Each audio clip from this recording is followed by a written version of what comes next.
Bismillahirrahmanirrahim. Assalamualaikum warahmatullahi wabarakatuh. Innal hamdalillah nahmaduhu wa nasta'inuhu wa nastaghfiruh wa na'udzu billahi min shururi anfusina wa min sayyiati a'malina.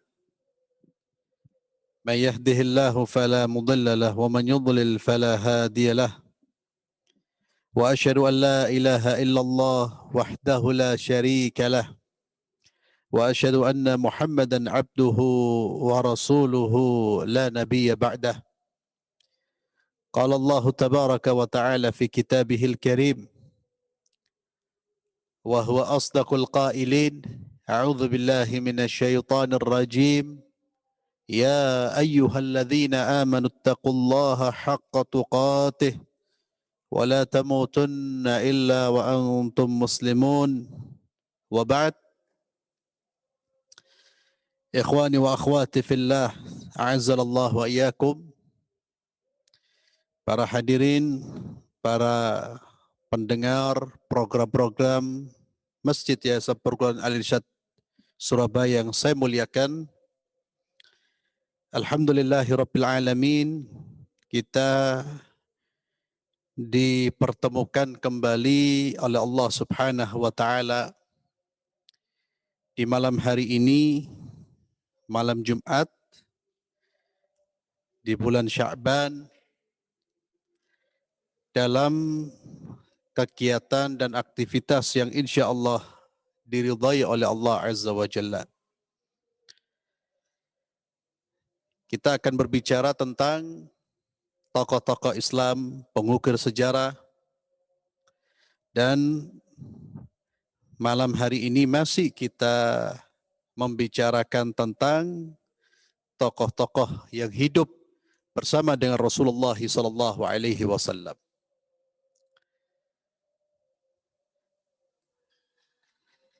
Amr bin Jamuh itu tokoh yang akan kita bahas pada malam hari ini. Kita akan membaca sedikit tentang perjalanan hidup beliau bersama dengan Rasulullah SAW. Semoga kita bisa meneladani kebaikan-kebaikan, hal-hal yang baik dari sahabat Amr bin Jamuh radhiyallahu tabaraka wa ta'ala an. Amr bin Jamuh merupakan sahabat Nabi yang dulunya beliau penyembah berhala. Dikisahkan, ini tentang kisah bagaimana beliau memeluk agama Islam. Amr bin Jamuh ini dia punya ukiran patung atau sebuah patung yang diukir, dibuat oleh tangannya sendiri.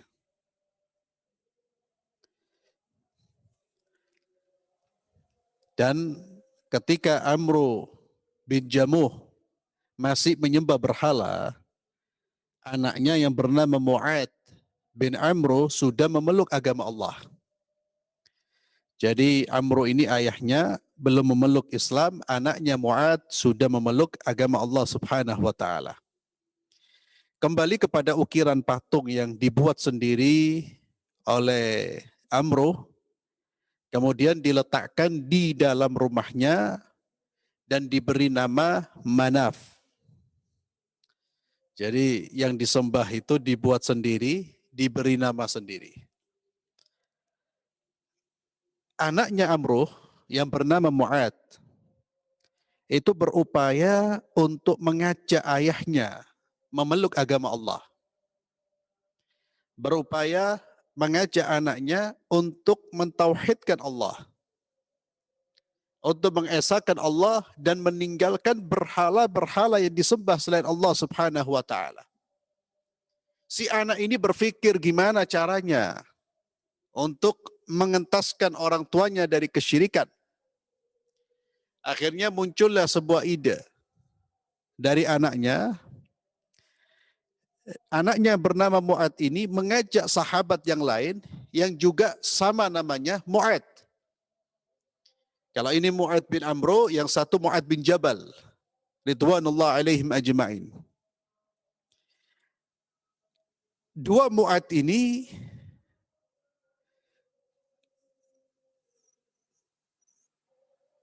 berupaya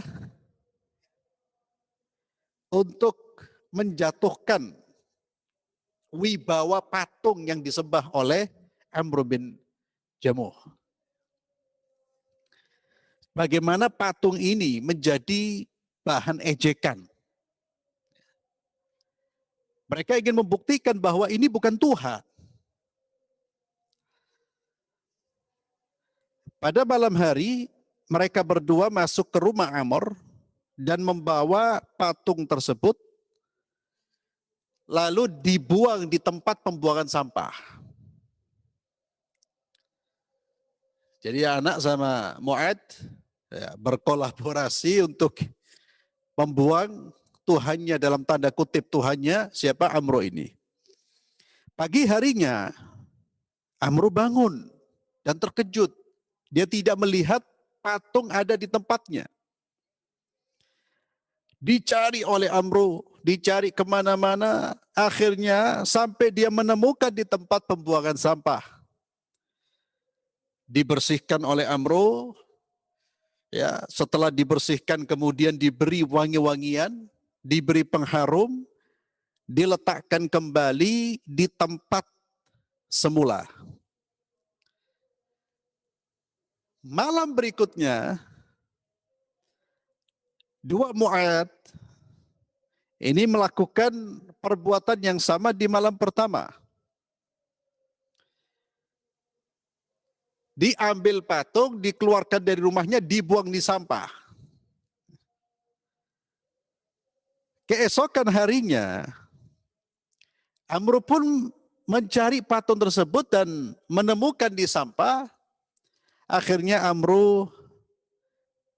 meletakkan sebilah pedang di leher patungnya, ditaruh pedang, diletakkan pedang, sambil berkata, "Hei Manaf, kalau kamu memang sanggup mendatangkan kebaikan, kamu punya kuasa untuk melakukan segala sesuatu, maka belalah dirimu sendiri. Kalau ada orang yang membuang kau, membuang dirimu, pakailah pedang ini."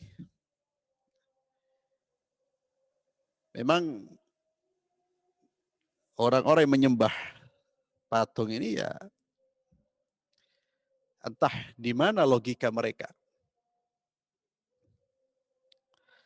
Pada malam harinya, ternyata dia tidak mendapati Manaf. Ya, dikeluarkan, dibuang lagi sama anaknya dan kawannya, sama yang sama-sama bernama Mu'ad. Bahkan di sekian kalinya ini, Amr tidak hanya melihat patungnya ada di sampah, tapi di leher patungnya itu sudah tidak terikat sebilah pedang, namun justru terikat di leher patungnya bangkainya anjing.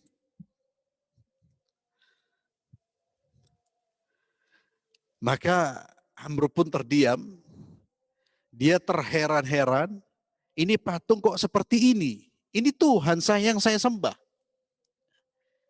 Dari situlah kemudian Mu'ad bin Jabal dan Mu'ad putranya menemui Amr dan menyampaikan tentang Islam.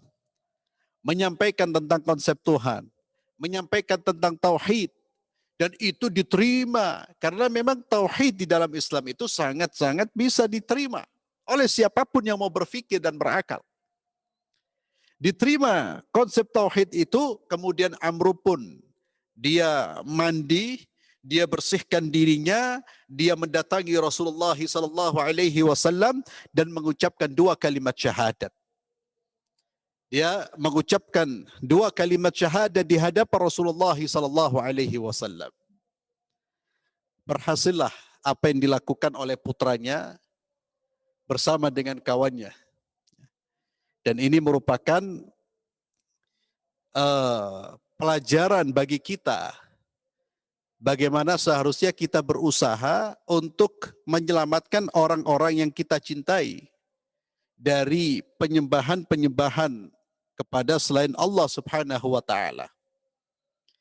Dengan cara-cara yang memang bisa diterima oleh mereka, dicerna oleh mereka. Bisa jadi dengan cara-cara seperti ini, dengan cara-cara action, ya, bukan hanya dengan retorika atau nasihat melalui lisan, tapi ada strategi yang dilakukan yang itu juga nanti akan menyentuh akal pikirannya. Dia melihat langsung. Dia melihat satu peristiwa yang kemudian dengan peristiwa itu dia akan menerima apa yang memang dinasehatkan. Ini salah satu usaha dakwah, ya, strategi dakwah. Tapi yang perlu dicatat dan perlu diingat ma'asyiral muslimin, ya, patungnya Amru ini diambil dan dibuang sampah oleh anaknya. Milik ayahnya berada di rumah ayahnya. Bukan patung milik orang lain atau berada di rumah-rumah yang lain. Ya, ini perlu dicatat. Sehingga kita umat Islam tidak dibenarkan, tidak diperbolehkan merusak patung-patung di rumah-rumah ibadah atau rumah-rumah milik non-muslim. Ya, itu bukan cara dakwah, itu ngawur itu namanya. Ya. Jadi nggak boleh kemudian demi menegakkan tauhid, lalu kita menggunakan fisik kita untuk merusak apa-apa yang bukan milik kita. Bahkan kalau ada di rumah kita, patung itu milik orang tua kita, strateginya bukan langsung seperti ini. Ya. Merusak, membuang, ini tergantung kondisi dan situasi. Anaknya lebih tahu bagaimana cara mendakwai ayahnya. Tanpa menimbulkan mudarah, menimbulkan bahaya yang lebih besar. Jadi juga kita nasihatkan, jangan juga, ya, kalau kita melihat di rumah kita, umpamanya seandainya anaknya baru masuk Islam, orang tuanya belum masuk Islam, lalu dihabisin semua itu. Oh, itu juga tidak dibenarkan. Dakwah-dakwah dengan cara seperti itu tidak dibenarkan. Ya. Jadi strategi itu melihat kondisi, situasi, dan juga melihat siapa yang didakwai. Dan ternyata berhasil. Ya. Jadi sebelum menyentuh logikanya dengan ucapan, diperlihatkan dulu kelemahan-kelemahan, sisi-sisi lemah. Dia menyaksikan sisi-sisi lemah dari Tuhan-Tuhan selain Allah. Baru kemudian diberi nasihat. Ini upaya dari Mu'ad dan membuahkan hasil biiznillah. Amruh pun memeluk agama Allah Subhanahu wa taala. Dan luar biasanya ma'asyiral muslimin, para sahabat yang terdidik di madrasah Muhammad sallallahu alaihi wasallam, di sekolah yang dipimpin langsung oleh Muhammad sallallahu alaihi wasallam itu bisa menjadi pribadi-pribadi yang berubah 180 derajat. Madrasah Rasulullah sallallahu alaihi wasallam mampu menghasilkan manusia-manusia yang betul-betul berkarakter mulia, berkarakter, berakhlak, berkepribadian sesuai dengan apa yang diinginkan oleh Allah dan Rasulnya, dan tidak butuh waktu lama untuk membentuk mereka. Ini perlu menjadi penelitian kita. Apa sir rahasia pendidikan di zaman Rasulullah SAW? Anda bisa lihat sosok Umar bin Khattab yang dulunya sangat keras. Ketika memeluk agama Allah, menjadi orang yang tegas, keras tapi pada tempatnya. Celupan pengajaran ilmu dari Rasulullah SAW itu betul-betul merubah diri mereka. Amr bin Jamuh, beliau ketika memeluk agama Allah, beliau ketika mengucapkan dua kalimat syahadat, dan para sahabat ketika mengucapkan dua kalimat syahadat itu mereka tahu konsekuensinya. Mereka tahu maknanya. Itulah mengapa sebagian orang Arab ketika diajak untuk mengucapkan dua kalimat syahadat mereka menolak. Kenapa mereka menolak? Karena mereka tahu konsekuensi dari ucapan kalimat la ilaha illallah Muhammad Rasulullah. Mereka belum siap menerima konsekuensi itu. Mengucapkan mudah, tapi konsekuensinya mereka belum siap. Maka sebagian menolak. Amr bin Jamuh, dia tahu, dia memahami, dan dia pun berjalan di atas prinsip la ilaha illallah Muhammad Rasulullah. Hidup berdasarkan prinsip la ilaha illallah, artinya hidupnya dia jadikan sebagai sarana untuk beribadah hanya kepada Allah. Beribadah hanya kepada Allah. Dia jadikan nafsunya untuk tunduk, patuh, menyembah Allah. Tidak menyembah egonya, tidak menyembah nafsunya. Demikian pula ketika seseorang memahami makna Muhammad Rasulullah.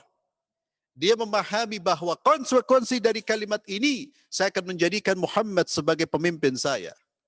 Saya akan mengikuti jejak Muhammad sallallahu alaihi wasallam karena huwa Rasulullah, dia adalah utusan Allah. Untuk apa Allah mengutus Allah mengutus Rasulnya? Untuk mengajarkan kebaikan dan membimbing kita menuju surga Allah.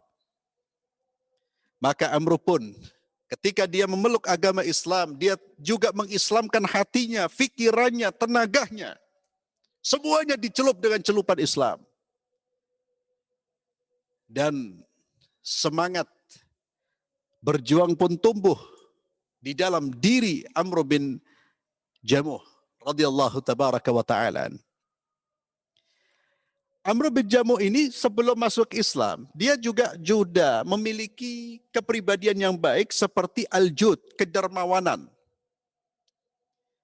Orangnya dermawan, senang membantu orang. Maka ketika Nabi SAW bertanya kepada sekelompok Bani Salimah, beliau termasuk dari kelompok tersebut, siapa pemimpin kabilah kalian? Mereka menjawab, Al-Ja'ad bin Qais. Kata Nabi SAW, bukan. Pemimpin kalian adalah Amr bin Jamuh. Di dalam riwayat disebutkan bagaimana kalian mengangkat seorang pemimpin yang bakhil. Yakni Ja'ad bin Qais itu bakhil. Bukan orang yang dermawan. Dan pemimpin itu harus punya sifat kedermawanan. Dermawan dengan hartanya, dermawan dengan waktunya, dermawan dengan fikirannya. Karena seorang pemimpin adalah khadimul qaum. Dia melayani kaumnya. Kata Rasulullah SAW, bukan. Tapi pemimpin kalian yang sesungguhnya adalah Amr bin Jamuh. Dan ini merupakan sebuah rekomendasi dan juga pujian dari Rasulullah SAW kepada Amr bin Jamuh. Amr bin Jamuh sebagaimana sahabat Rasulullah SAW yang beriman kepadanya, berupaya untuk menjadi pribadi-pribadi dan juga prajurit-prajurit Rasulullah SAW. Beliau pun berupaya untuk menjadi prajurit di dalam pasukan Muhammad SAW.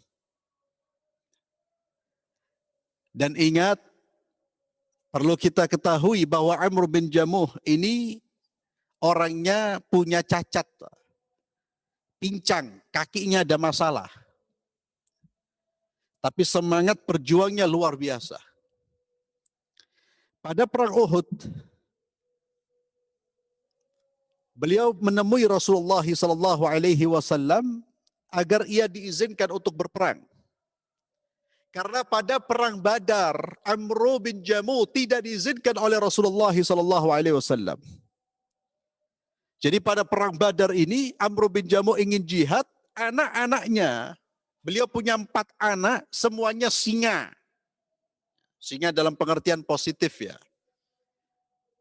pejuang-pejuang. Anak-anaknya tidak pengen ayahnya ikut. Kenapa? Karena memang dinilai tidak mampu, ada cacat.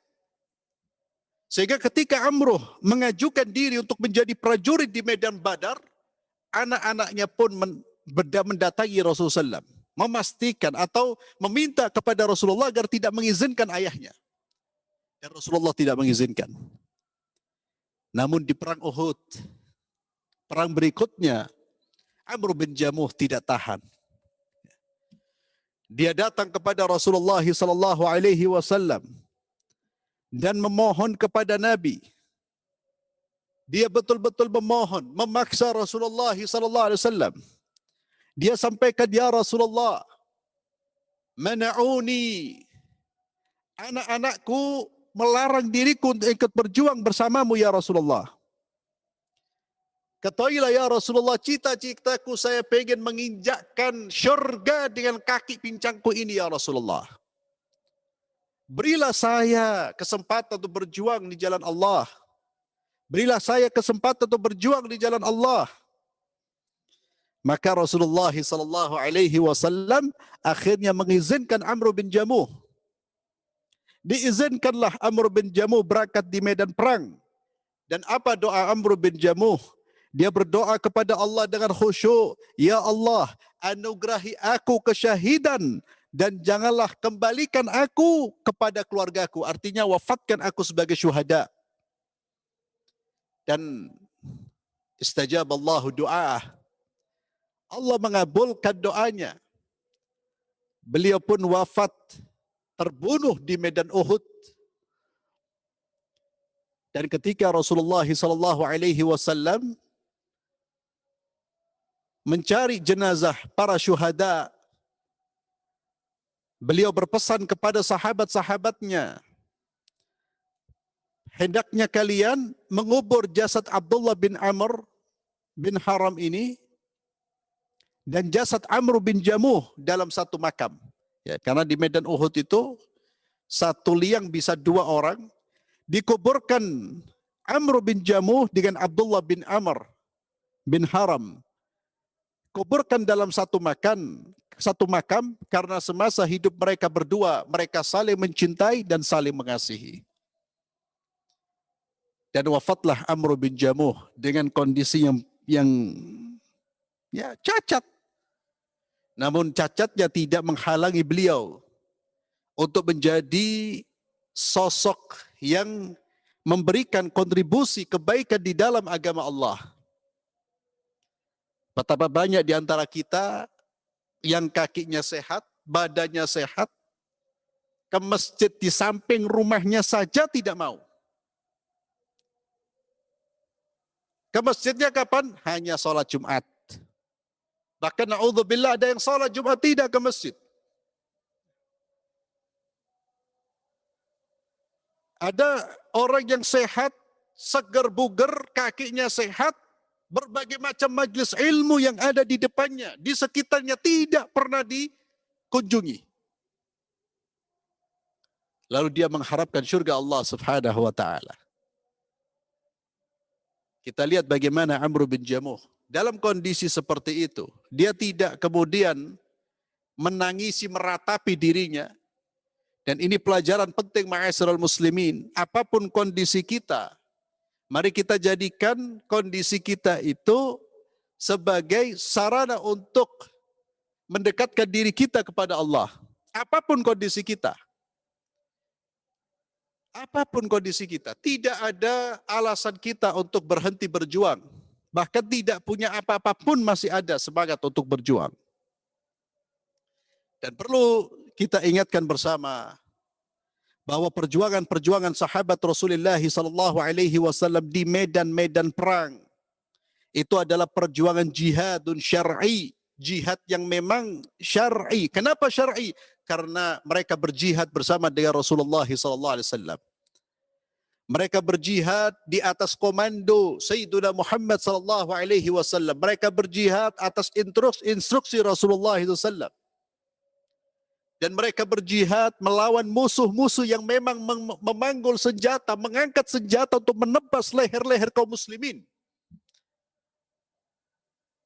Itulah jihad-jihad yang dilakukan oleh sahabat Rasulullah SAW. Namun, hati-hati memaknai jihad. Ketika kita berada di negara Indonesia atau di negara-negara yang lain yang tidak sedang perang mengangkat senjata, kita berada dalam satu kesatuan, maka tidak ada jihad dengan mengangkat senjata, ma'asyiral muslimin. Islam tidak membenarkan membunuh orang-orang di luar agama Islam.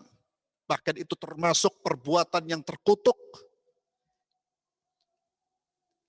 Nabi SAW bersabda, "Man adza dhimmiya fa'ana khasmuhu yaumal qiyamah." Siapa yang menyakiti orang kafir dhimmi, aku akan menjadi musuhnya pada hari kiamat. Bertemu di akhirat menjadi musuhnya Nabi, bukan menjadi pengikutnya Rasulullah SAW. Itu menyakiti, apalagi membunuh. Jadi ketika kita membaca para syuhada, itu kita ambil sisi rohnya, semangat jihadnya. Sekalipun tidak harus jihadnya kita seperti mereka, walaupun kita boleh bercita-cita, bahkan harus, saya ingin menjadi syuhada. Tapi kapan? Memang di medan tempur, bukan di medan yang aman seperti di negara kita. Hati-hati memahami jihad. Jihad syar'i. Jihad di dalam Islam dianjurkan, diperintahkan. Dan jihad itu bermacam-macam, bertingkat-tingkat. Jihad yang pertama yang harus kita perhatikan adalah jihadun nafs. Jangan teriak-teriak jihad, jihad, jihad melawan Zionis, bla bla bla bla bla bla. Tapi jihad mengontrol lisannya saja gak bisa. Lisannya jahat, lisannya kotor. Mengontrol dirinya saja tidak bisa. Maka Nabi SAW mengingatkan, mujahid itu yang pertama adalah menjahada nafsahu fi ta'atillah. Kemudian kita ambil semangat jihad mereka dan kita sesuaikan dengan konteks, dengan lingkungan di mana kita berada. Kalau lingkungan di mana kita berada tidak ada jihad mengangkat senjata, kita bisa mengambil bentuk jihad-jihad yang lain. Kita berjuang untuk menghilangkan kebodohan di tengah-tengah umat. Kita berjuang mengajak umat untuk menyembah Allah dengan cara-cara yang legal. Kita berjuang untuk melawan pendangkalan akidah dan pendangkalan moral. Kita berjuang untuk membentuk generasi yang menjadikan orang itu cinta kepada Islam. Kita berjuang untuk membentuk peradaban Islam. Itulah bentuk-bentuk jihad kita, ma'asyiral muslimin. Jadi jihad itu luas, medannya juga luas. Maka kita ambil semangat dari para sahabat ini, pejuang-pejuang ini. Ya, kemudian semangatnya kita ambil, lalu kita sesuaikan dengan konteks. Dan jika suatu saat, sebagaimana jihadnya para syuhada, pahlawan-pahlawan kita di masa lalu menghadapi para penjajah-penjajah. Suatu saat ketika ada penjajah, umat Islam harus siap. Jadi jihad tidak harus selalu mengangkat senjata, apalagi kemudian membunuh orang-orang yang haram untuk dibunuh. Melakukan kerusakan itu bukan jihad fi sabilillah. Sehingga tidak ada satupun ulama yang mu'tabar, yang diakui di seluruh dunia, melegalkan aktivitas mengebom tempat-tempat ibadah milik umat yang lain, atau bahkan na'udzubillah sampai membunuh manusia-manusia yang tidak boleh untuk dibunuh. Mari kita semangat berjihad, mulai dari jihad melawan diri kita, kemudian jihad-jihad yang bisa kita lakukan, jihad melalui pendidikan, jihad melalui ekonomi, bahkan jihad melalui politik. Gimana? Mari kita menghadirkan politik yang adil, yang baik. Jadi umat Islam harus terlibat.